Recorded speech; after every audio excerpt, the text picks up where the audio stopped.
அன்புள்ள பக்தர்களே, இன்று நம் ஆன்மீக பயணம் வில்லுப்புரம் மாவட்டத்தில் உள்ள செஞ்சிக்கு. செஞ்சி என்றாலே நமக்கு நினைவுக்கு வருவது கோட்டை, வீரர்கள், வரலாறு. ஆனால் அந்த கோட்டையுடன் இணைந்தே வாழ்ந்து கொண்டிருக்கும் ஒரு அழகிய ஆன்மீக நகை இன்று நாம் பார்க்கப் போகும் செஞ்சி வெங்கடராமனர் கோவில்.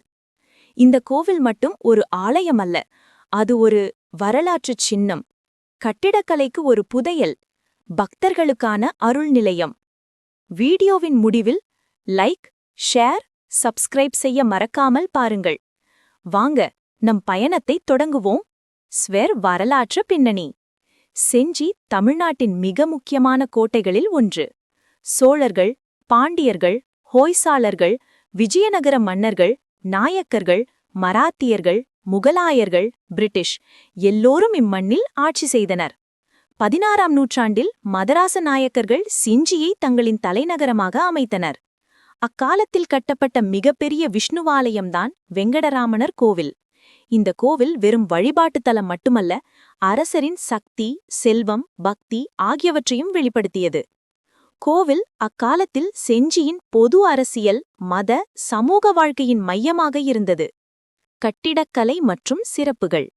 வெங்கடராமனர் கோவில் செஞ்சியின் பொதுக்கோட்டை பகுதியில் அமைந்துள்ளது. கோவில் பரப்பளவு மிகப்பெரியது, சுமார் 2 ஏக்கர் நிலப்பரப்பில் பரவியுள்ளது. ராஜகோபுரம் உயரம் 7 அடுக்குகள், சிற்பங்களால் அலங்கரிக்கப்பட்டது. இன்று சில இடங்கள் சிதிலமடைந்திருந்தாலும் அதன் பிரம்மாண்டம் இன்னும் கண்கவர்கிறது. கோவில் வாயிலில் நுழைந்தவுடன் அழகிய மண்டபங்கள், நீண்ட வராண்டாக்கள், வித்தியாசமான தூண்கள் கண்ணில் படும். முகமண்டபம். இங்கு விலங்குகள், குதிரைகள், வீரர்கள், யானைகள் ஆகியவற்றின் சிற்பங்கள் மிக அழகாக செதுக்கப்பட்டுள்ளன. மகாமண்டபம். இங்கு திருமண விழாக்கள், கலை நிகழ்ச்சிகள் நடந்த இடம். கருவறை. இங்கு விஷ்ணு வெங்கடராமனர் வடிவில் பக்தர்களுக்கு காட்சியளிக்கிறார். விமானம். சிறியதாக இருந்தாலும் அழகிய திராவிடக் கலையின் சின்னம். கோவிலில் பெரிய தேவகோஷ்டிகள் இருந்தன. இப்போது சிதிலமடைந்தாலும் அந்த இடங்கள் பழங்காலத்தின் பெருமையே சொல்லிக் கொண்டிருக்கின்றன. தூண்களில் இன்னும் ராமாயணம், மகாபாரதம், பாகவதம் கதைகள் செதுக்கப்பட்டிருப்பதை காணலாம். கோவில் பின்புறம் தாழ்வாரை, ஊர்ந்து செல்லும் பாதை போன்றவை பாதுகாப்புக்காக அமைக்கப்பட்டிருந்தன. புராணங்களும் மற்றும் ஸ்தல வரலாறு. புராண கதையின்படி இங்கு வழிபட்டால் சந்திரன், சூரியன் கூட பெருமாளின் அருள் பெற்றனர் என்று சொல்லப்படுகிறது. ஒருமுறை ஒரு பக்தர் என் வாழ்க்கையில் பிரச்சனைகள் தீரட்டும் என்று வேண்டி 48 நாட்கள் விருந்து தந்தார்.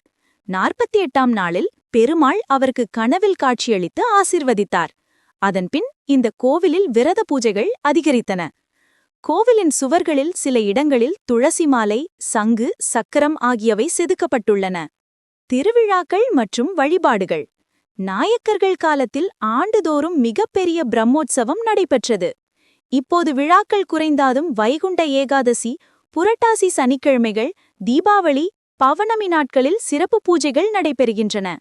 வைகுண்ட ஏகாதசி என்று சுவாமி பரமபத வாசர் வழியாக பக்தர்களுக்கு அருள் புரிகிறார். பக்தர்கள் சொல்வது, இந்த கோவிலில் வழிபட்டால் குடும்ப பிரச்சனைகள் தீரும், மனநிம்மதி கிடைக்கும். பக்தர்கள் துளசி மாலை, வெண்ணெய், நெய் தீபம் கொண்டு வழிபடுகிறார்கள். இயற்கை அழகும் மற்றும் சுற்றுலா பார்வைகளும். கோவில் அமைந்துள்ள இடம் செஞ்சி கோட்டையின் அருகே. மலை, பாறை, பசுமை நிலம், கோட்டையின் மதில்கள் அனைத்தும் ஒரு புனித சூழலை உருவாக்குகின்றன. சுற்றுலா பயணிகளுக்கும் இது ஒரு ஈர்ப்பு மையம். கோட்டையை பார்த்துவிட்டு கோவிலில் தரிசனம் செய்வது ஒரு ஆன்மீகத்தையும் வரலாற்றையும் இணைக்கும் அனுபவம். பயண வழிகள். இடம் செஞ்சி, வில்லுப்புரம் மாவட்டம். சென்னை சுமார் 160 கிலோமீட்டர், வில்லுப்புரம் சுமார் 40 கிலோமீட்டர். ரயில். வில்லுப்புரம் ரயில் நிலையம் அருகிலுள்ளது. சாலை. சென்னையிலிருந்து பஸ் வசதிகள் நிறைய உள்ளன. தங்குமிடம் செஞ்சி மற்றும் வில்லுப்புரத்தில் லாட்ஜ் வசதிகள் உள்ளன. அன்புள்ள பக்தர்களே, இன்று நாம் கண்டது செஞ்சி வெங்கடராமனர் கோவிலின் வரலாறு, கட்டிடக்கலை, புராணங்கள், பக்தர்களின் அனுபவங்கள்.